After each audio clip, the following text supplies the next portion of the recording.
Okay.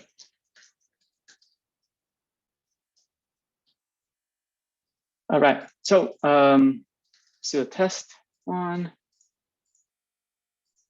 Open. I guess we're not necessarily going to display this, but still want to show to do. Yay. Okay, submit it. And notice how I redirected back using the history hook. I guess the last thing I kind of want to leave to not to take up too much time. So we want to create a component from this to kind of break it up. Again, I really like how in React, it's just like a flexibility. You can just create a component here if you wanted to, like, it's just a little function that does that. And let's say run that component main. What I want to highlight is the lifecycle. So another thing that if you were using React before and now you're jumping into some of the new code bases, there's not like those methods of component mount, component will mount. At least you can still use them if especially a lot of code bases still use it, but you don't have to. You can use use effect. Kind of the way that you use it, it can mean so many things. So let's return this right now, make sure everything's good still. Okay, so we still have the main page. What I want to do is, so ideally we would iterate through all the places, right? So we can do like all the places and set places. We would want to fetch information from the API and something like this, right? We want to get nobody, everything from the places. So we'll do a get request this endpoint. Thinking about a component, if you're used to kind of working with components, like, okay, we want to do this on mount. We don't want to keep doing this all the time or every re-render. So to do that, you do a React use effect. Wow, React wasn't imported in the main route. That's weird. React use effect, and to tell it, so this will run at every like component did mount. But if you want to tell like, hey, just do watch this dependencies and only re-render when this dependencies change, you can just do it once. So I just want to do it once. Go ahead and only render once, and response. Let's wait for that. This needs to be in a async function. So let's do. Let's get data.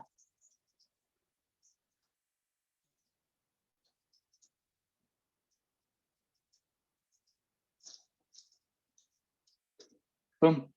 All right. And let's go ahead and return then rest. Well, this is weird. Let's do return response.json. Right. So now we can do something like this where we can do get data, not date. Whoa. And it will call this function. And actually, let's just not do anything weird here.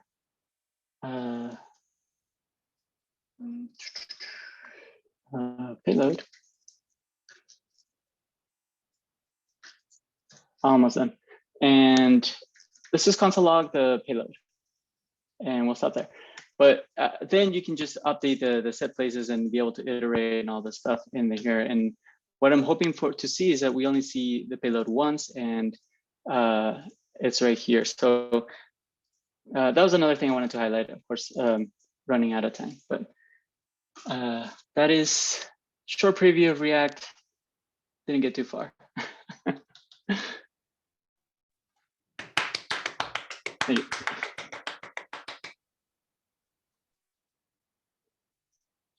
Stop share. Any questions?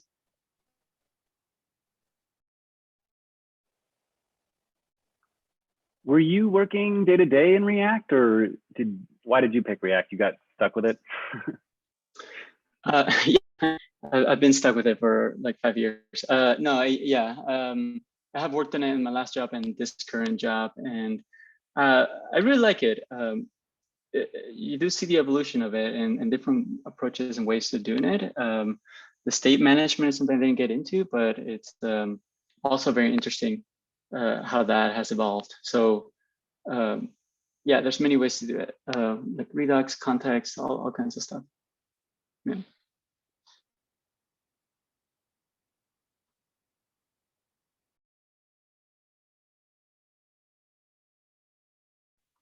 I think we're ready for Kyle. Oh shit, am I ready for Kyle? All right, let me Are you? blow all my stuff out. So, all right, killing that, and we're good. All right, hey everybody, my name is Kyle Coberly. So I'm gonna be demoing this app in Ember. So some context. I've been teaching React for the last 2 years. I also do a lot of consulting and training on Vue.js, and Vue is probably my comfort zone these days. But my first love was Ember, and man, does your first love stick with you. So I haven't written an Ember app in 3 or 4 years, but definitely not by choice. That was of all of the like web front end stuff that I've done, that was what made me the happiest. And that was for a lot of reasons. I think that Vue and React and that whole SPA kind of community sort of prides itself on like, we're not trying to tell you what to do. We're not a framework, man. We're just a library. All we do is the Vue. You figure out the rest of it. Well, it turns out the rest of it is the hard part of application development. And so if we think of like a lot of the modern history of application development as pushing complexity from the back end to the front end. Like a lot of modern backends are just glorified wrappers around like database calls. Like that was kind of the idea behind GraphQL. It's like, oh, if that's what we're doing in the first place, we kind of don't need REST. We can just do that directly from the front end. But none of the complexity of application development went away. It just got pushed down to the front end. And so this like reactive rendering kind of thing, like that's something that's a challenge, and it's especially challenging to do it performantly. And I think that React actually led the way on a lot of the performance increases that we've seen on the front end, most notably one-way binding. So this whole like SPA craze started with Angular, and it was two-way, and then React comes and goes, no, one-way. And so when that happened, what Angular did was make another framework. What Ember did was rewrite their internals with the exact same API. So nobody had to change their code, and everybody's apps just got faster. And one of the things that this is a saying in the Ember community, and I've definitely found it to be true, is that you come for the framework, but you stay for the community. I can't say that React has a community, really. It has people that are into it, and it's so big, and there's so many people who are into it. You're usually not at want for a React developer. Vue a little bit more so, has like some community to it, but really, especially in 2021, Ember is the community. And so for all the talk about it being a dead app, it really isn't, or a dead app framework, it really isn't. LinkedIn is an Ember app. Heroku is an Ember app. And I remember being at EmberConf and hearing that the keynote one year, somebody saying like, do you really want to win? Do you want to like wait in a lottery to go to this conference?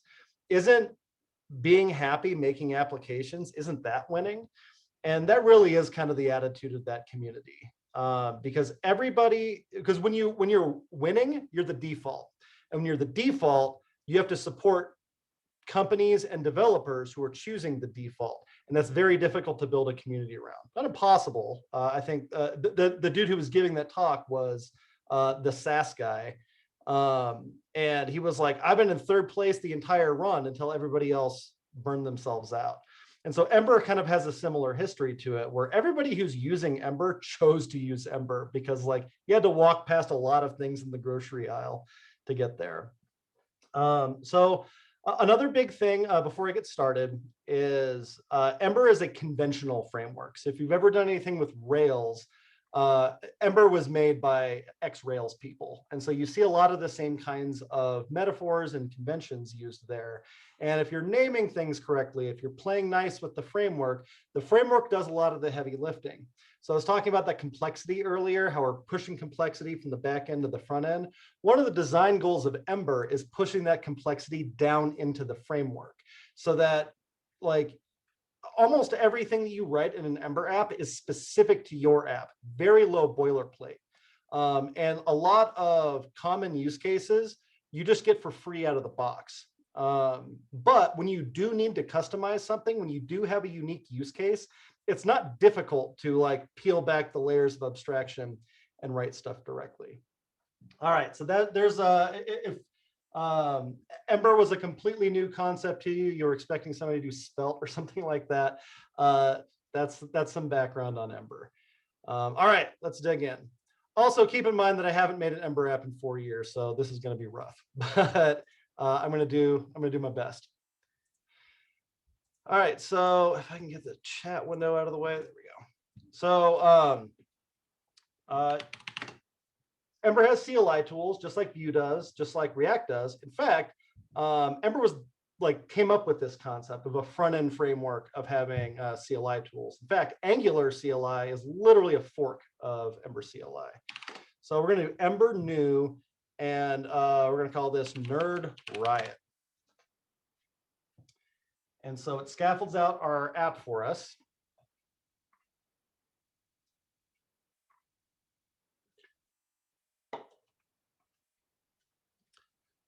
And this is ask you a question real quick. Yeah, go ahead. So I used Ember for the first time a long time ago, and there was like a full framework. It included all utilities, like Lodash style utilities and all that too. Correct. Do they still do that? Yep. Yeah, so it's like a full solution. It's a 100% solution. Now, and it also has its own package ecosystem and lots of other things.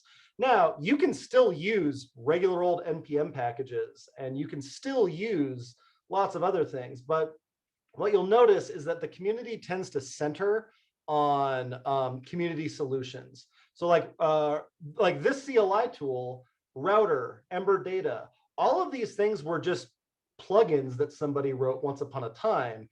But one of the things that's kind of special about this community is they really try to drive toward common solutions. And so rather than everybody making their own router, which is like what's still happening in the React world right now, the Ember community was like, yo, let's fight this out. Let's have the arguments and let's make one tool really good. And they did, and then it became a core part of the framework. Exact same thing with their state management tool, same thing with their package management system. A lot of that stuff was just started as like community plugins. And the goal is to make it kind of an all-in-wonder thing, but it's not monolithic. It's not like Rome is attempting to be. They still are libraries, and they still are, in a lot of cases, things that you can peel off and use in other frameworks and stuff, which is also what happened with Angular Router. Angular Router is also a fork of Ember Router. But they wanted to make it so that you didn't have, it was batteries included. You didn't have to include everything yourself. Okay, so now that I got the app scaffolded out,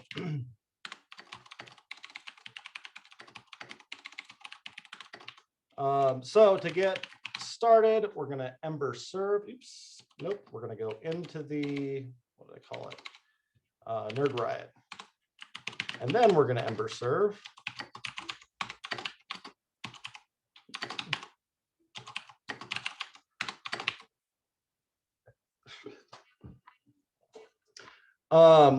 I'm not going to demo this tonight, but one of the things that is also super attractive to me, and this is part of the all-in-wonder thing, is their test ecosystem. So, and I had kind of hoped that they had changed some things on there, and they super hadn't, because the tests are all QUnit based. If you've never heard of QUnit, that is an indicator that you were born as a developer more than 7 years ago. So this was a testing framework by the jQuery team. And I was like, really hoping they like kind of got rid of that. But then like using it a little bit today, I remembered why having all of this stuff in one ecosystem was so cool. Holy shit, those tests were fast. Like the end-to-end tests that are kind of baked into the framework, A, you can see them on the command line, which is like a huge plus for me.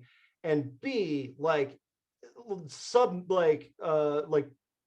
talking like 5 milliseconds to run an end-to-end test, which is not what Cypress does. All right, anyway. All right, so server is up. If I pull up localhost 4200, there is the landing page made by Denver's own David Baker. And if I fire up the application template, all right, this is what we're looking at. And so if I get rid of this, now we're back to a blank application. So if you've ever done CLI stuff in Rails, this is way more like that than it is like Vue CLI or Create React App. Vue CLI or Create React App, after you scaffold out the app, you're kind of done. A lot of the CLI stuff in Ember like drives your active application development. So we can do something like Ember generate route index, and it will scaffold out all the files for us for like a default index route. And if I pull up that index route, I can bring in some of the boilerplate.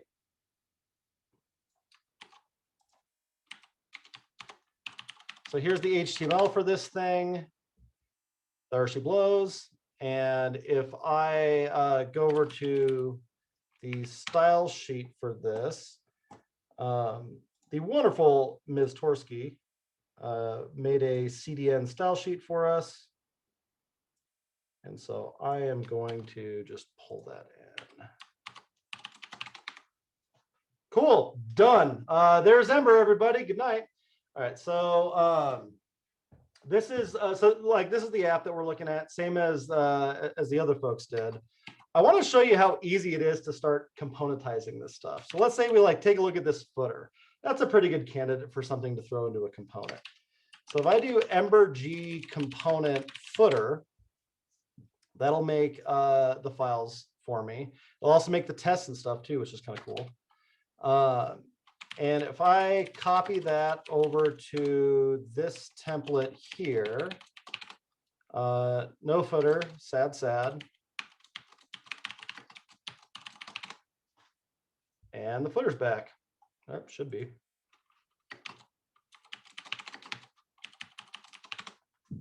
Already looking dumb in front of my friends. Where'd it go? Put it outside main. Oh, good idea. There we go. CJ to the rescue again. Cool. So that's it. We didn't have to import anything. We didn't have to do anything special. Just relying on the conventions, we kind of get everything for free. So we can do the same thing with this header. Do Ember G component header.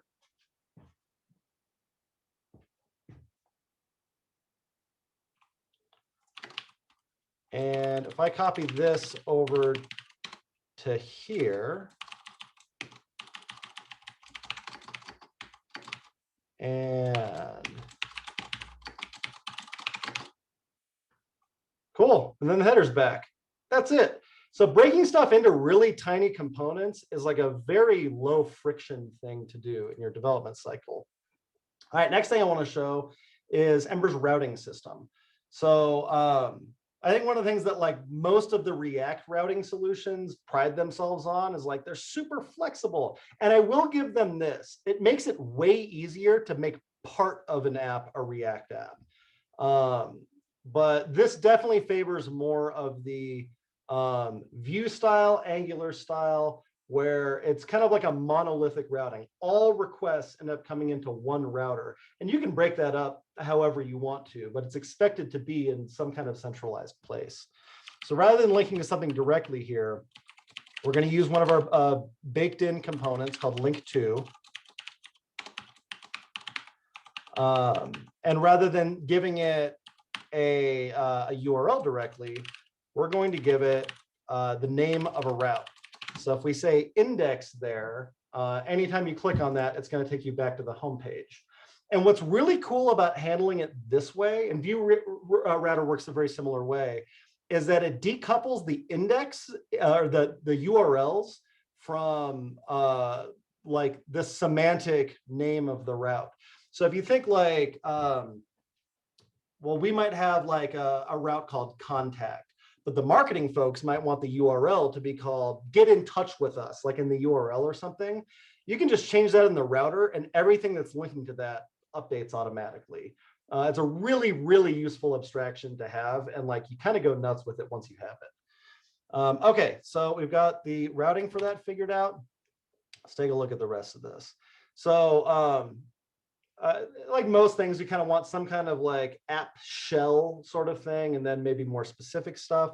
So we can take these things from the index that are going to be on every page and sort of extract those over here. Like this. This page title thing, this is like kind of new-ish, I think, in Ember, at least in the last 4 years. I love it. If you take a look at the title on this, it not only like handles the title without needing to like get JavaScripty, but it will also like automatically concatenate your nested routes. So like on this one, I have like page title index, and this one I have nerd riot. It handles the concatenation on that automatically. I think it's pretty cool. So, all right, so here's our index. We've got some other stuff that's pretty good candidates for components, like these place listings. So I'm an Ember G component place listing.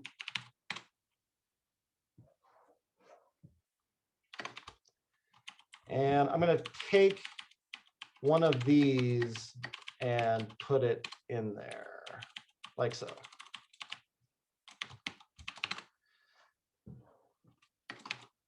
And now I should be able to swap that out with place listing, and same thing here. All right, back in business. We're still green if I were running tests. So let's take a look at some things that we could abstract out from this. So like this title, for example.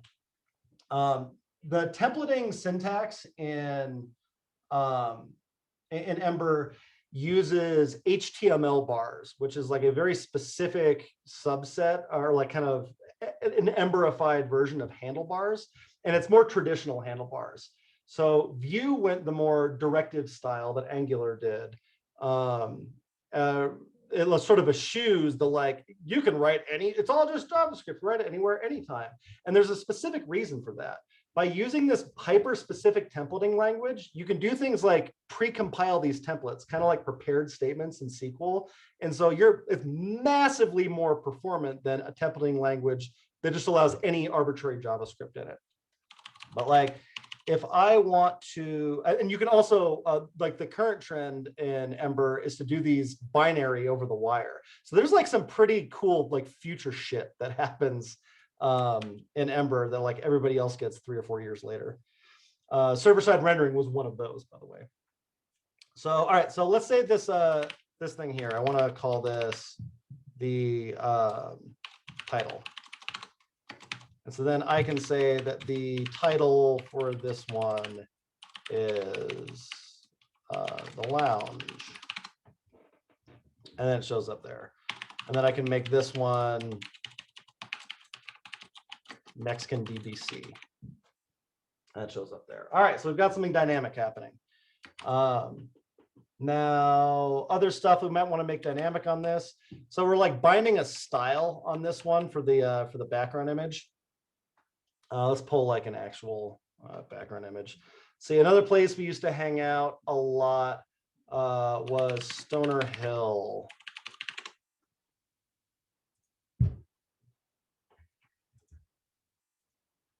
So if I pull this one out,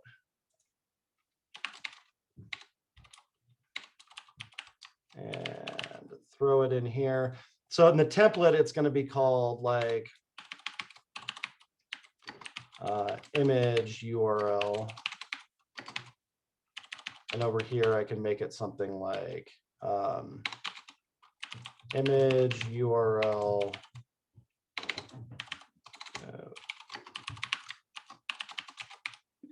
Crap. And that was place listing. There we go.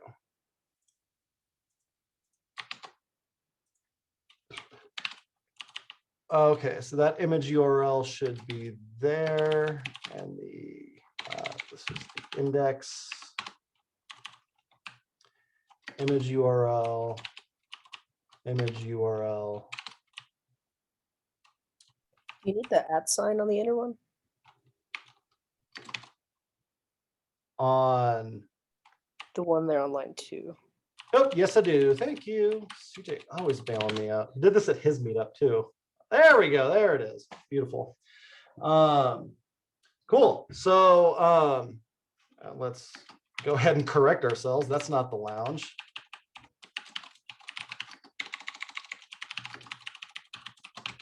All right, cool. So like we can make a dynamic component. By the way, we haven't like actually touched any JavaScript yet. That's kind of cool too. Like we want to pull this stuff from an API though. So one of the things I like to do, hard code this stuff to begin with, and you start moving out a little bit. So like next place I would move out to is when I go into this route, I want to kind of abstract this data out from what's happening in the view. So maybe I go over here to this route file that it made for me, and I say, the model that I want for this is going to be this array that has title, Stoner Hill, and an image URL of whatever we had before. So now this data has moved into the route. So I can start referring to that using the regular handlebar syntax, saying, all right, each model as place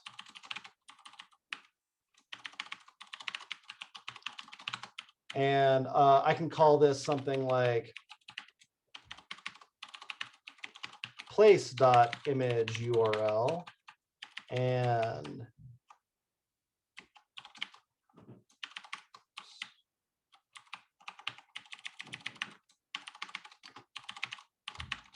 place.title. Hey, and it's working again. So, all right, so now we've got it like set up with dynamic data. It's at least decoupled from the templates.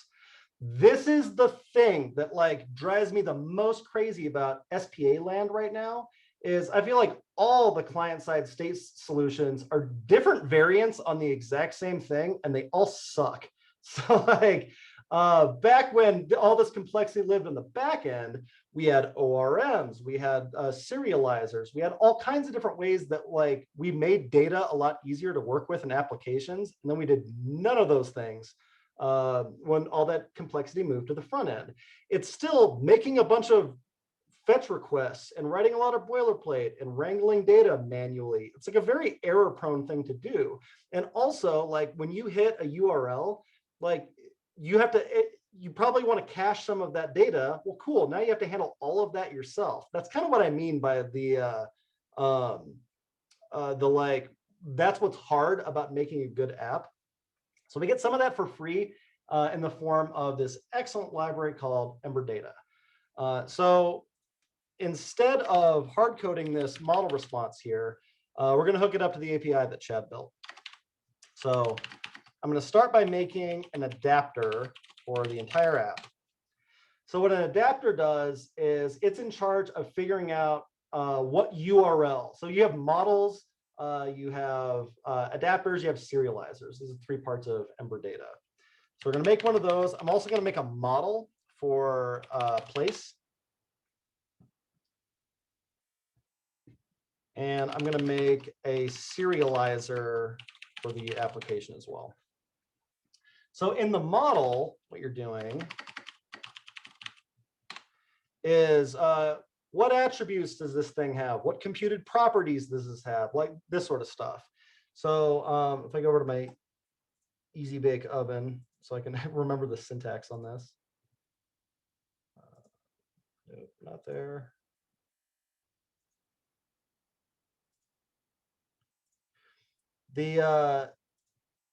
So one of the things that's really common in modern Ember is annotations. These work, if you've ever done any Java development, they work a lot like that. It's, you can say something like adder title, and there's a whole lot of boilerplate that comes along with that adder that you don't end up having to write. It's a meta programming kind of thing. So we also have, let's see, last visited. We have one for images. And so the images actually end up coming back from this API as an array. But we want like an easy way to get whatever the first image was. So maybe we have something like lead image. And we can say something like this.images at 0, if we want that to get that first one back. So that's a computed property. And this is another thing that's really common in like traditional server-side MVC. Somehow got lost in the modern day. All right, so we have these things here. So we'll end up using this, this is all our application will know is this model. It doesn't give a shit where its data came from or how it gets updated or anything else. So where it comes from, that's this adapter's job. And so its main thing is like looking up URLs and going, oh, you wanted to create a new one of these. So that's a post request to the plural form of the name of your model. That's that convention thing again. So all we really need to set in here is the headers that we want to send out and whatever the base URL is. So for our base URL, that's the host. And Chad's API is right here. Super easy to store that in environment variables too. That's another thing you don't need to wire up yourself. So there's a file for all of that, including all of the different environments that you might be in.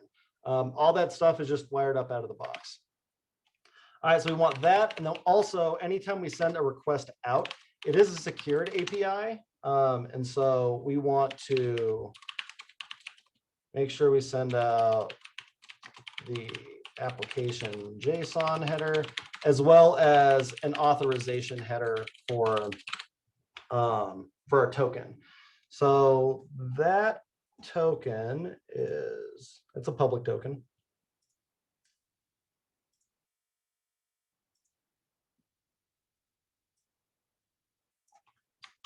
Is right here. Actually, I'm going to put this one in the environment because I have to use it somewhere else too. So I can call this like API key, like that. Is it mad at me? Nope, there it is. And then I can import that into the adapter. So it's not a global variable, but it is like injectable into just about anything. So that looks like this. And now I can say that this is env.api URL. And since it changed the environment, I need to restart the server too. But cool. Now any and you can also narrow that down. It doesn't need to be every single request in your application goes out with those headers. You can narrow it down. You can make adapters that are specific to a model. But man, that is one of the things I miss the most. All right, so now it'll know how to generate the URLs. The other thing is that everything internally in Ember Data is a format called JSON API. It's a spec, it's like HAL 9000 or anything like that. But that's not the format that Chad wrote the API in. Boo-hoo-hoo. This is an example of being able to kind of tear back the conventions and override them however you want. So if I go over to that serializer that I made earlier, I can say, all right, anytime I want to, I'm like fetching all the records for something. That is a method called normalize find all responses. And it takes in a reference to the store, whatever the name of the data model is, and the payload. So if I look at what's coming back from this API right now, if I do a get places. Cool, so it's got some like meta stuff up here, and then the thing that I actually want is in this data thing. Oh no, Ember's expecting the ID to actually be called ID, not like the Mongo style, and like all this kind of stuff. Not to worry. What this method is expecting back is like, yo, I'm giving you the payload, return it back in JSON API format, however you need to do that. So I could say something like return data. That's like a top level key in JSON API. And I want that to be payload.data.map. And so each of those will be a place. And then I'm going to return out of that. The ID is place underscore ID. And the type, I'm just going to hard code it to place. They all have the same model. And then the attributes, which is another JSON API thing. Well, we can just like spread those. So it's something like whatever else was in place is part of the attributes. Cool. So now I should be able to change that like route thing that I did. Which was in route index, where I was like hard coding this thing and make it instead this dot store dot find all, I want to say find all place, and let's see what's broken. Something.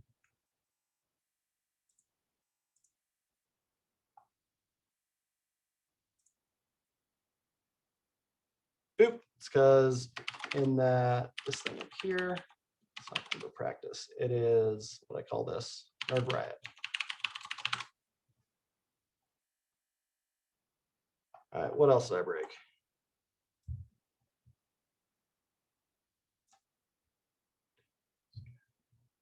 $500. What is it not like about my request?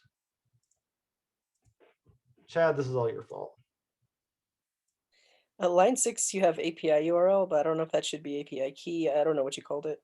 Oh, that's right. Thank you. See, it's Chad's fault. like I said, invalid authorization token, API key. Might need to restart it. Anytime you install a new plugin or change something in the environment, you need to rebuild the app. It's one of the ways they keep it fast. All right, what's it mad about now?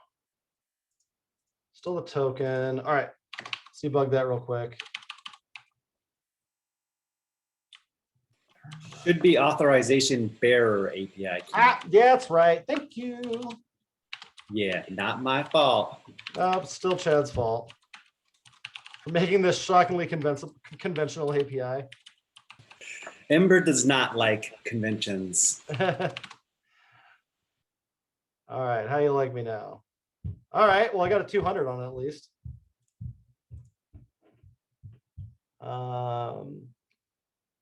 Resource object with an undefined type.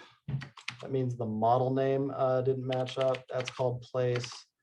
In my serializer, that's called place. Let me just double check that. Yep.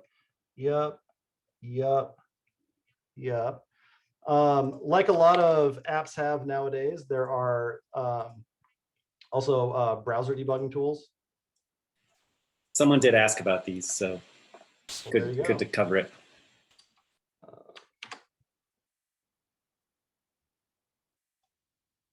All right, didn't even make it that far.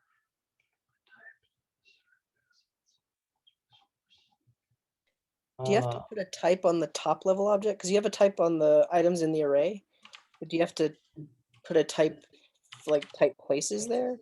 No, that's what like that part does. And since this is normalized find all response, that's why.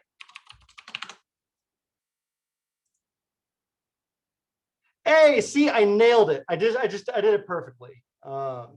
And I'll bet if I change that, if I switch to use my computed property on, let's see, what was it? Oh, index HPS. For this place listing, if I make that place dot lead image dot URL, hey, and the picture shows up. So like that's just kind of like a whirlwind tour of some of the ideas in Ember. I'm like already way over time, so I'm not going to show you the form or anything like that. But there she blows. Ask me some questions about it.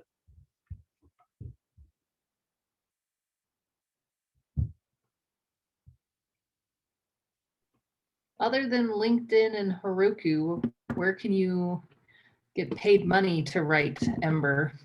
Another one off the top of my head is Beatport is at least like was very recently an Ember app.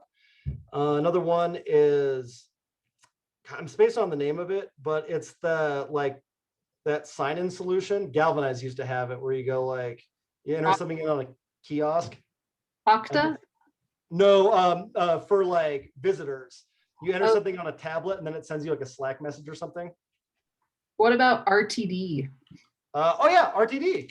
So if you've ever used the RTD trip planner, that's an Ember app. It was made by RTD Steve. Looks like Twitch was built with Ember before they switched. Twitch was originally Ember, yeah. Yeah, but they're in React now. Also, same story with giant company downtown handles, you sell your receipts and shit to them. Oh, Ibotta. Ibotta was an Ember app also. And like, it's a pattern that you see a lot with Rails also. You'll have these organizations that if you look at like overall usage of Ember and Rails, super low across the board. If you look at companies that have exited for a shit ton of money, it's like 9 out of 10 have Rails backends. And like, it's not that high with Ember, but like it's a similar kind of success story where they're way disproportionately successful to other frameworks. Other questions?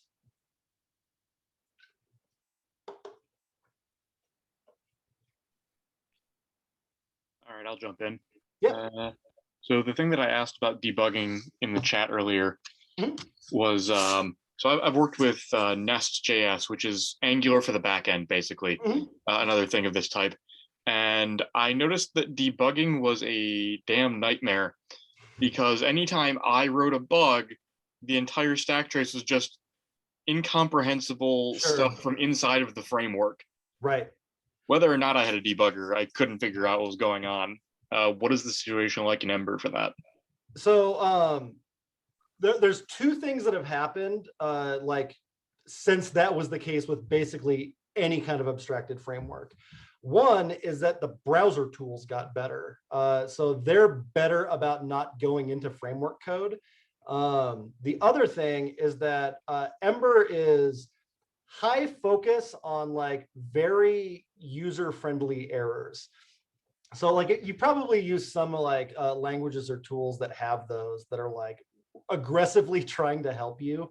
And Ember has those, even to the point of like being a little cutesy. We're like, whoopsie, it looks like you had a template compiling error. But they really are pretty helpful errors. Cool, thank you. Other questions?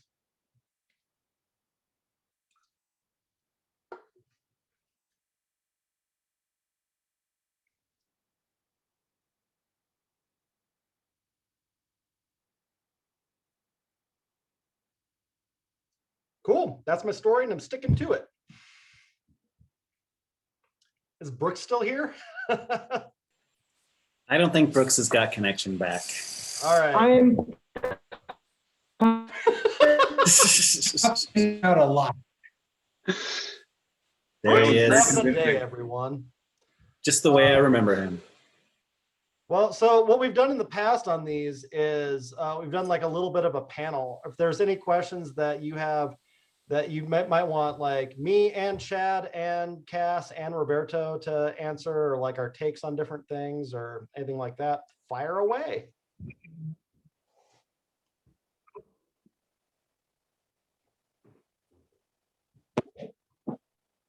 Berto, if you were not writing in React, what would you want to be writing in? Probably do server-side render as much as possible. With front-end Next frameworks or? are something. Yeah, I think leveraging the.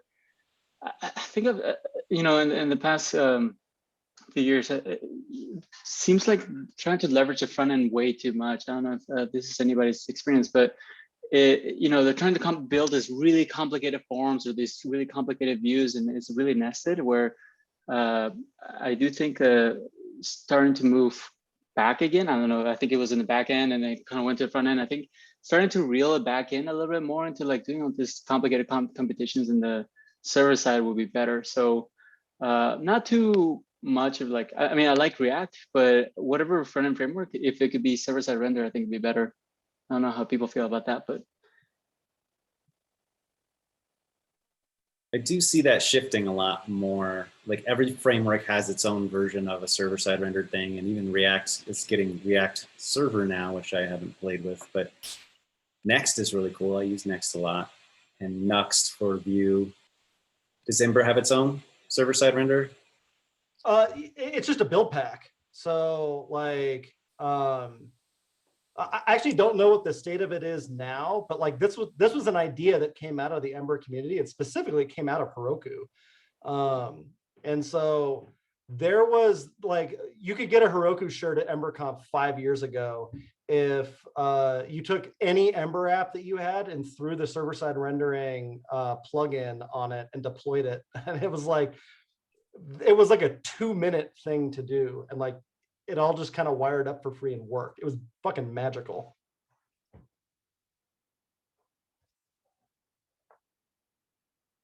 Love how everything is coming full circle. Yeah. And one of the other things that they were really into then is like this idea of byte streaming, where like this is kind of like the next step of server-side rendering. It actually even sort of intersects with like what Rails is trying to do with turbo links right now, where like the way that we typically think of SPAs is that it's like this app shell and its data comes from the server. So one of the ways that we can increase speed is that for pre-compiling these templates, it becomes a lot easier to like just bind data to them and then stream that down in binary. And then if like you have an all-in-wonder framework that understands the binary, you can actually, like the data packages are smaller and the rendering is a lot faster doing it that way. That's another thing that like, I imagine is probably going to be a lot more popular in a lot of places. And like the complexity moved from the back end to the front end, but like, I don't think that anybody thinks that that's going to be the case forever. Because like the bottleneck with every framework right now is the speed of the DOM. Like the DOM is just super fucking slow. After network requests, the DOM is the next slowest thing. So like there was a big push a little while ago to move everything into WebGL. And so you say you have one like canvas element on your page, and then just use like the same way all native applications work, where you have like an SDK that's just using WebGL to update the page rather than the DOM. I wouldn't be surprised if something like that catches on. There's lots of thoughts. That would sadly make the web inaccessible. But like not necessarily, because like that's the thing you would immediately push back on. But there's been like that is a consideration in there also.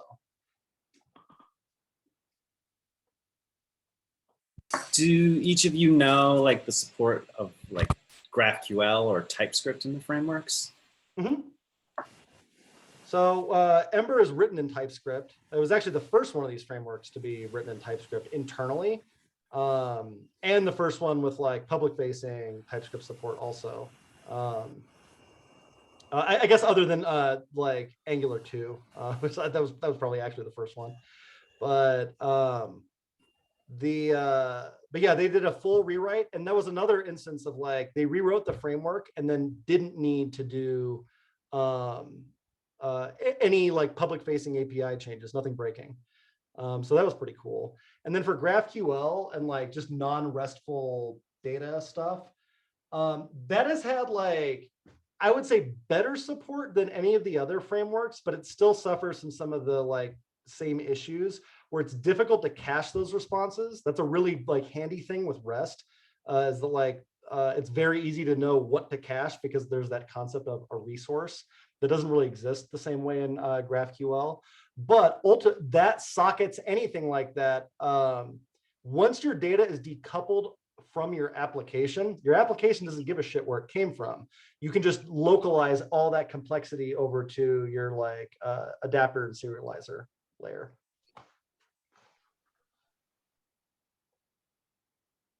Question for the panel. Which of the frameworks, well, which ones that you represent, support the notion of sort of writing more of your business logic into separate things and then finally hooking it up into your UI? Because I find that to be the most challenging parts of, well, I use Vue on a day-to-day basis. So I find that to be quite challenging in that area for Vue specifically. I wonder how the other libraries, and maybe whoever done Vue can comment on that. I would say React, it's very easy.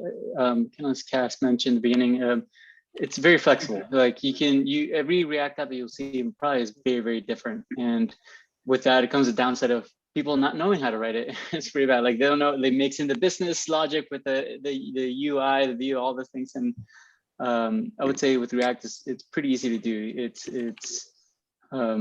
Yeah, it's up to you how you want to organize it. There's no real right way. So depending on what you're trying to build and what your business needs, I'm pretty sure you can find a way to do it. So,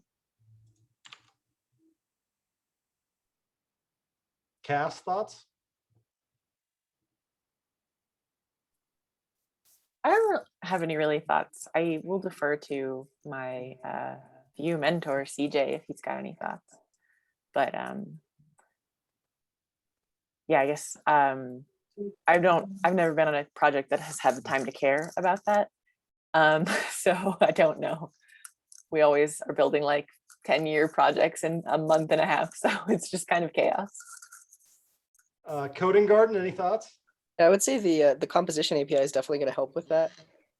Because if you've looked at some of the composition API demos, a lot of them are just really basic. So you kind of just see how a component was written the old way and how you transform it to the new way. But one of the major benefits is being able to extract things out into little reusable functions. So like all of your business logic can be in functions that are not Vue specific. They're just JavaScript code that really could be used anywhere.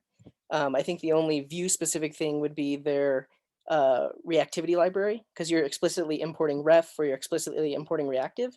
But the cool thing about that is those are usable in any JavaScript library. I mean, you would have to, if you're trying to add something like that to React, you'd have to tap into their lifecycle hooks to update the UI when the values change. But the nice thing about the composition API is you really can just import those functions even into other projects. So yeah, I think that's going to help a lot with reusability and like extracting out business logic and keeping things separate, and will also help with like upgrading in the future, because all your business logic can stay the same, but then when the hot new framework comes out, you can just hook it up to that UI framework or whatever.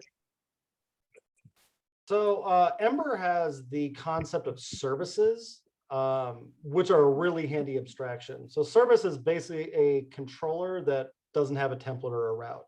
And so that's what you end up doing for any kind of application level concerns. Also, like I think what a lot of like the Flux style state management kind of stuff is trying to do with that. It gives it like some boundaries around it. So for instance, I wrote an Ember app once that had a media player on the page, and there were a lot of different places in the app that you could start and stop or need to know the name of what was playing or something like that. And so that was exposed as an Ember service that you can inject into anything. And so it ultimately ends up being just like having a component that doesn't have a template, but it has state and you can import into something. But I think it gets handy to have that as a semantic thing that you can talk about, that I am using a service. And since like a lot of people mentioned that like every React app looks different, every Vue app looks different, every Ember app looks exactly the same. And there are huge benefits to onboarding for that, where you bring somebody onto your team, they go, oh, it's an Ember app. I already know where everything is and how it's wired up and what things are called and what the conventions are. And like services are another one of those things where you go, oh, this is an application-wide concern. There's only one place that could go. That means it's a service.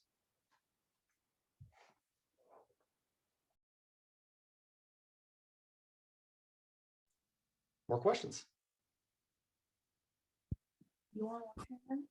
Yeah. I have a question for the panel.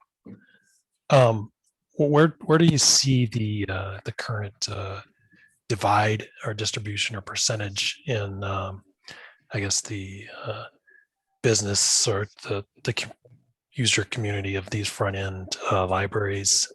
So like it's a majority of Vue.js, and also where do you see the trend moving? I guess what I'm looking from is a maybe a job seekers perspective.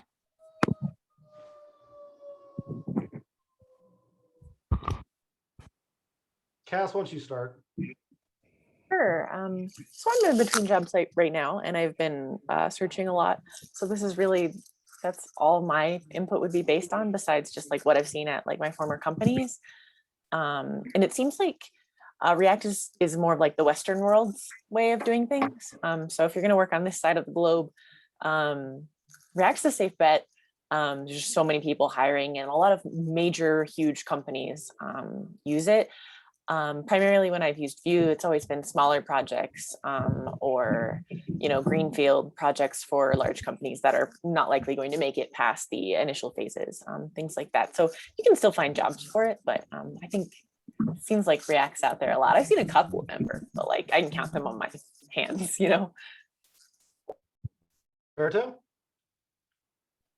I would agree with that. I'm not trying to be too biased, but yeah, I think I'm only familiar with like the Denver community and sort of what I hear. A lot of React going on, and something that I've always sort of emphasized is not so much about if you are looking for a job, not so much emphasizing about like, oh, what technology should I learn. Just be good at one and like really practice building things, and I think that would help more than trying to see what the trends are and kind of go with that, yeah, just really focus on something. So, but I think React is a safe bet. If you are not familiar with any framework and you try and look to see where the industry is going, and I know React is being supported and there's a lot of jobs in that. I will kind of throw in this opportunity to throw a plug. I will Slack out my company link. We are Primer. It's I work there as a senior software engineer in the front end, and we are looking for front end developers. Right now, mostly kind of senior front end developers. But if you are interested, like, please let me know first. You can send me an email. Maybe I'll write my stuff. But yeah, we build. It's a lot of machine learning. We process a lot of documents and things like that. We analyze it, and we generate reports from there. So really cool, latest tech kind of thing. It's a San Francisco company. So there are React jobs out there. Go ahead, Kyle. Like, no disagreement here. I think that like Vue is picking up. I think that there's a trend where you're seeing more and more like large scale things at least consider it. For example, there was recently the Wikimedia Foundation made a relatively controversial choice to kind of go all in on Vue. And I see more and more of that happening with things that you would think would just kind of be in the bag for React going Vue, but it is still very much like a second place contender, up and comer, at least in the West. Like Cass said, like outside of the United States, Vue, it's a little bit more neck and neck at least. And then Ember is like an also ran to beat the band. Now, here's what I'll say, like that might change your perspective on that a little bit. There's no such thing as an unemployed Ember developer. How many jobs do you need? Like just the one, right? There are places that you can get work. And so like, it's kind of like, I think it like philosophy wise shares anything in common with something like Salesforce or like WordPress or anything like that. But it's a similar kind of thing where like no unemployed Salesforce developers either. And they're the organizations that do use Ember are also like bought in on the philosophy. So there's a lot of other things you can infer from an organization that's using Ember also. And like one more plug for learning it, even if like that isn't something that you intend to work in. I learned almost everything that I know about component-based architecture from the Ember community. And so that's not just like the forums and the community and all that kind of stuff. It's also those like very strict conventions that are enforced in Ember. They're also a good idea in everything else. And there are a lot of like, it's like my joke about Vue for years has been like, it ships with the foot guns included. Because like you can write great, really well architected apps in Vue, but you don't have to. And so spending at least a little bit of time in a more restrictive framework will make you a better React developer. It'll make you a better Vue developer. So like time spent there isn't wasted. And of the like 750 odd students I've had over the last 6 years, I've maybe had 6 like give Ember a shot. And all of them had like rocket careers after that. And so like, I don't know, some it's not just the number of job postings. I guess is what I'm getting at. Let's do one more question.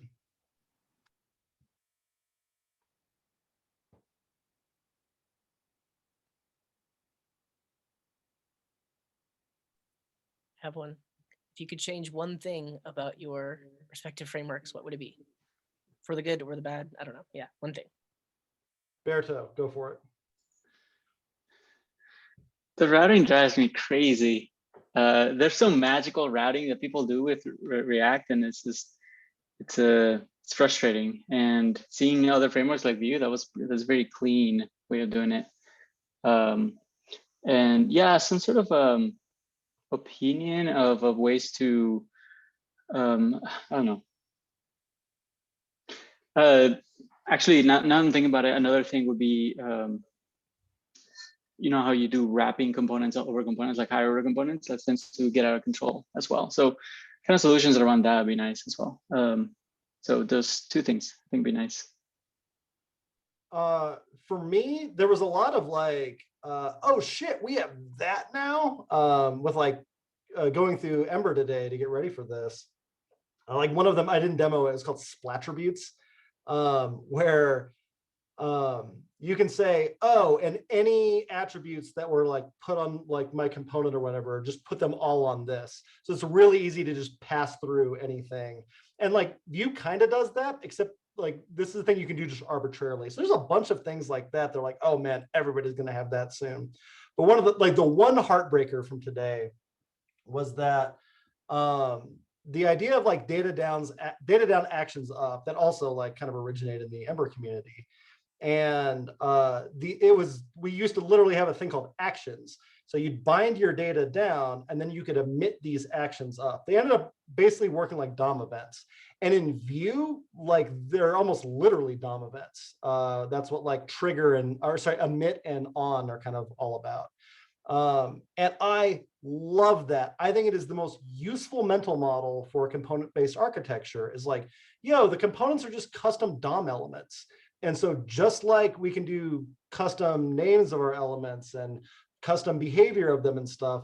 Also, they emit custom events. And so instead of like needing a very framework specific way of like having a mental model around this, just think of it as events. It emits events and you can listen for that event and then have a behavior that triggers as a result of it. And so I thought that mental model fucking rocked.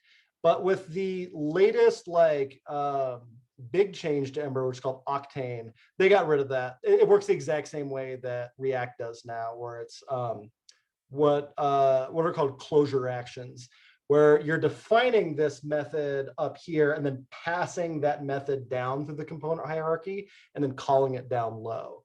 And so the thing that I still like that you can do in Vue is like, I don't know what the behavior for it is going to be. I don't care. I'm emitting an event. An item was added, do this thing or whatever. And I'm deferring that responsibility to anybody up this chain who's just listening for that event to happen.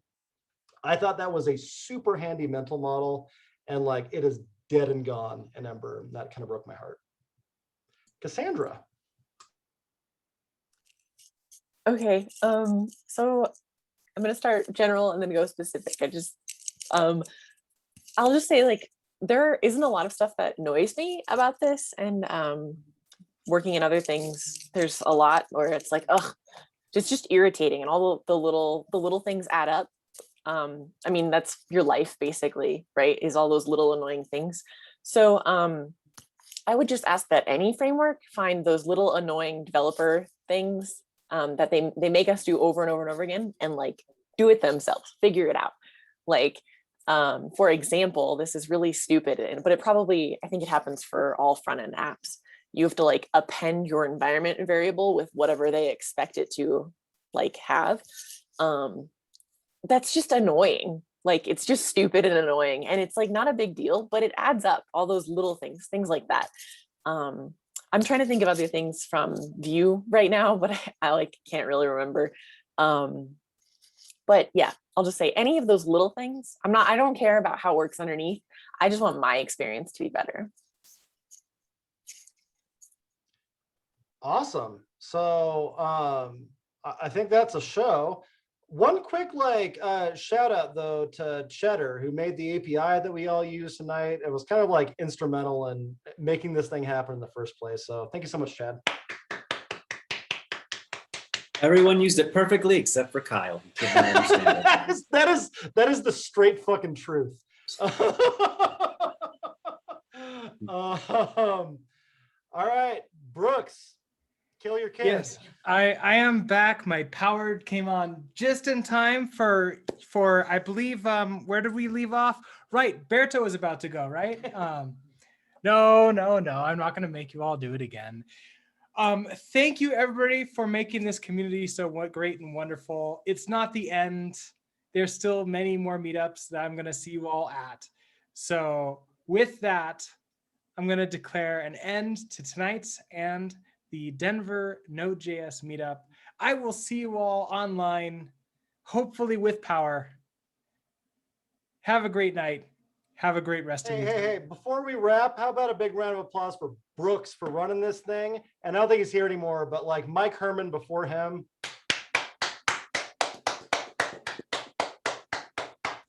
Thank you so much for all you've done for this community, sir. And like everybody else, just go to DenverScript. Like DenverScript is still popping. Let's just consider this consolidating into there. All right. Thanks, everybody. Have a great night. Cheers. Yeah.